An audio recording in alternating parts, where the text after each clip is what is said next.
dirty jobs. Jobs that matter don't happen behind the screen, man. We don't have enough factory workers. It's manufacturing. Logistics. The shortfall of skilled trades in this country. 7.4 million open positions. Farming and mining, construction. Dirty jobs was the original love letter to those vocations.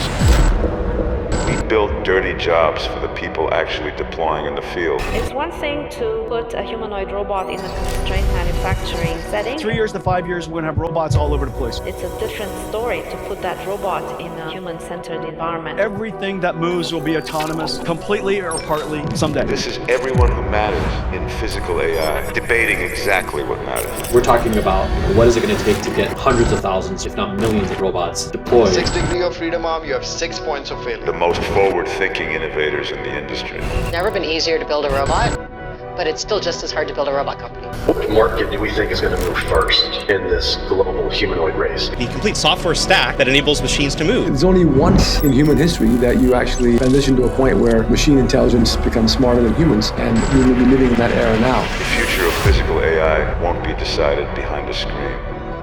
It will be decided in this room.